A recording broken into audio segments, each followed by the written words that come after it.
que conhecimentos neurocientíficos tu usou para sair da bad? Tipo, Opa! Bom, vamos lá. Primeiro a gente tem que entender a questão que é assim. Você precisa saber o que está acontecendo dentro de você para você resolver. Essa é a primeira coisa. Porque o problema das pessoas é que elas vivem brigando com as próprias emoções e elas não sabem o que está acontecendo dentro delas. E o primeiro ponto que você precisa é clareza, é autoconhecimento. Porque não existe mudança, transformação se você não possui autoconhecimento. Né? Eu tenho um curso que é o projeto que chama Projeto Autoconhecimento e Transformação. Porque não tem um sem o outro. Essa é que é a grande questão, pelo menos de maneira duradoura. Tá? O autoconhecimento ele é a base para você conseguir mudar. Então vamos lá, você está apaixonado. O que acontece com você quando você está apaixonado? A paixão ela vai causar uma série de alterações fisiológicas no seu corpo que já são documentadas pela ciência. Então, por exemplo, quando você fica apaixonado, ocorre uma inibição de alguns circuitos cerebrais que nós chamamos de circuitos pré-frontais, que ficam aqui atrás da testa. Sabe outra coisa que inibe pré-frontal? Bebida alcoólica. Então, ficar apaixonado é meio como ficar bêbado. Né? Porque você fica... Eu brinco, né? A paixão, eu brinco, e foi isso que acabou viralizando, né? A paixão é um estado de demência temporária com duração média de 12 a 24 meses. Aí viralizou essa frase, né? Mas o que eu quero dizer com essa frase é o quê? Aí põe na thumb do corte, né? A paixão é demência. Dá bom. E aí... Você fica, e quando eu digo demente, você fica com a sua tomada de decisão prejudicada, em primeiro lugar, porque teu córtex pré-frontal está inibido, mas não só isso, você fica com maior dificuldade de controlar impulso. Ficou bêbado já, né, Igor? Alguma vez na sua vida? Já. Tá, quando você fica bêbado, você consegue cumprir uma dieta? Quando você fica bêbado, você fica completamente... Bom, no meu caso,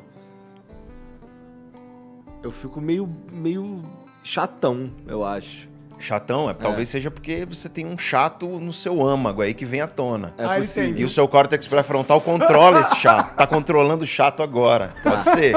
Pode ser. Mas é legal perceber o quê? Que quando a gente bebe, a gente fica mais impulsivo. Mais emotivo, sabe? O bêbado, que, você é meu melhor amigo. Porra, sabe que eu te considero pra caralho. Considero pra Acontece muito. Por quê? Porque você inibe o córtex pré-frontal, e o córtex pré-frontal, uma das funções múltiplas, tá? É um dos circuitos cerebrais mais complexos que existem, não é pra você falar... Uma das conversas mais bonitas que eu já vi na minha vida foi entre duas pessoas bêbadas. Como é que foi? Especificamente Monark e Jean. Olha só. Cara, foi uma conversa muito bonita. Poético, Fernando Pessoa. Eu tava de espectador, foi lá no segundo estúdio do Flow. Eu tava sentado aqui assim e eles discutindo assim, falando, um abrindo o coração pro outro, assim. E eu, caralho, o que tá acontecendo? Tá vendo? Por quê? Porque você inibiu com o álcool um circuito cerebral que te ajuda a controlar teus impulsos, sabe? A olhar para uma sobremesa e falar, não vou comer. A olhar para o celular e falar, não vou mandar mensagem para minha ex, né? Esse tipo de coisa. Só que quando você tá bêbado, o que acontece é justamente isso. Você tem essa inibição, emoções vêm mais livremente à flor da pele e você tem menos capacidade de controlar seus desejos e impulsos. É por isso que bêbado briga, por exemplo. É por isso que bêbado chora, abraça e tudo mais. Manda mensagem para ex no WhatsApp, se arrepende. Né? É por isso que a pessoa, quando fica bêbada, tatua alguma coisa e aí depois... Por isso que tatuador, inclusive, não aceita muitas vezes o cara tá bêbado, porque aí o cara se arrepende, dá problema pro tatuador. Só que na paixão acontece isso também, é como ficar bêbado, cara. Você fica... Já percebeu que você olha pra pessoa e parece que ela é perfeita? Aquela coisa maravilhosa, você olha, não tem defeito, assim. Então a paixão, ela é um estado de demência temporária, com duração média de 12 a 24 meses. E por que média? Porque você tem menos e mais, é uma média, e média nem sempre é uma boa medida para você. Tem muita gente que pergunta, quanto tempo mais eu vou ficar com isso? Não sei, cara, cada indivíduo é um indivíduo, eu sei qual é a média. Mas o ponto é que, além disso, a paixão, ela traz um estado de obsessão e compulsão, né? Quando você está apaixonado, ocorre uma redução da disponibilidade de um neurotransmissor chamado serotonina em alguns circuitos cerebrais.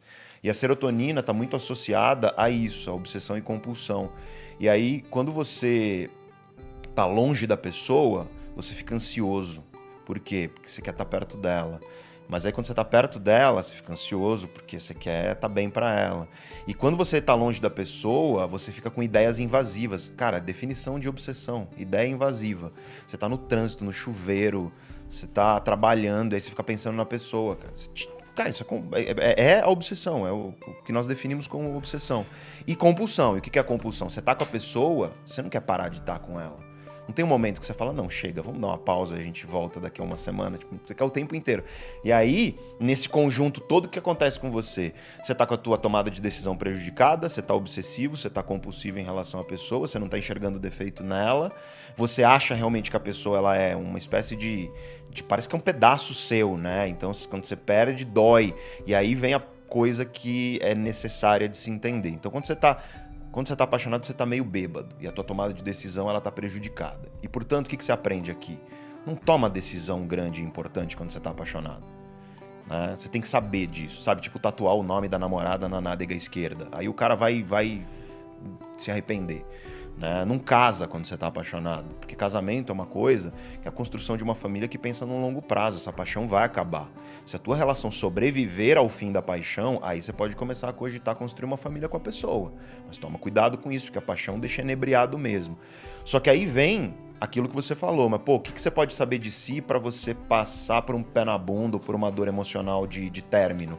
É você entender que quando você passa por uma dor de término, de rejeição, sabe? Por que a rejeição dói? Por que dói? Que todo mundo que já passou por isso sabe, tipo, dói. Dói porque ativa no teu cérebro os mesmos circuitos que são responsáveis pela angústia da dor física. De quando você quebra a perna e leva um soco na cara. Os mesmos. Ou seja, tem estudo, isso é muito louco. É muito louco isso que eu vou falar, vocês vão ver. Quando eu li isso pela primeira vez, eu falei, cara, isso é... Tem estudo que mostra que pra pessoa que tá com o coração partido, se você dá pra essa pessoa 2 vezes ao dia 1 grama de paracetamol, reduz o sintoma de coração partido mais do que se você der um placebo. Porque é um estudo clínico, entendeu? Caralho. Igual você faz pra dor de cabeça, eles fizeram isso. Aí pra metade do grupo eles deram uma pílula de farinha, todo mundo sofrendo lá, com coração partido. E a outra metade deram 1 grama de paracetamol mesmo 2 vezes por dia. Reduziu o sintoma com significância estatística mais do que placebo. Caralho. Ou seja, por quê? Porque dói, velho. E todo mundo que já passou por isso, cara, você preferia às vezes ter as 2 pernas quebradas em vez de ter passado por algumas decepções amorosas, rejeições, ou mesmo a perda de uma pessoa que você ama, né? A perda de uma mãe, de um pai, de um irmão, de um avô, de uma avó. Porque dói, é visceral, cara. O ser humano é um ser social. As nossas relações são muito importantes para nós, né? O ser humano, se você bota um ser humano no ringue com qualquer bicho, sozinho, né? Um ser humano, com qualquer bicho de médio porte para cima, a gente perde. Ponto final. A gente não tem garras e coraça e não tem chifres. Dizem que tem alguns que tem, mas não é para esse caso aqui, né? Não é para esse caso aqui. Você... Esse pé na bunda que tomou no Tchequipô com uns, não, cara? não tinha. Pior que não, cara. Eu acho que se tivesse, seria mais fácil de superar, porque aí vira uma parada de, pô, não presta pra mim mesmo, é mais fácil. Tanto que não foi, ficou uma coisa de, putz, perdi a oportunidade de não sei o que e tal. E aí a paixão faz isso, né? Mas quando você entende que é um estado que tá doendo realmente dentro de você, eu dou uma dica pras pessoas que as pessoas não acreditam, mas tenta. Você tá sofrendo aí. Cara, quando você, na hora que você pensar na pessoa, desce e faz 20 flexões. Porque o que você vai fazer? Você vai fazer o teu corpo liberar endorfina. E o que é endorfina? Ela é uma morfina produzida pelo próprio corpo, entre aspas. Que faz? Reduz dor. Entendi. Vai melhorar o sintoma. Mas pode ser umas 4? Depende do seu preparo físico, né? Faz polichinelo, anda rápido na quadra, né? Dá uma volta na quadra andando rápido. Enfim, alguma coisa pra você se mexer, pra ativar a tua musculatura, porque vai fazer com que você libere endorfinas depois do exercício. Se puder ir pra academia, fazer um exercício mais intenso mesmo, correr pra quem gosta de correr e tudo mais, nadar, bicicleta, tênis, não importa. Isso vai melhorar, né? Pelo menos ali naquele momento. Aí você vai no outro dia, e aos pouquinhos você vai melhorando. Parece uma coisa boba, mas quando você entende o mecanismo de como o cérebro faz isso, pô, já é uma dica que qualquer um aqui que tá vendo pode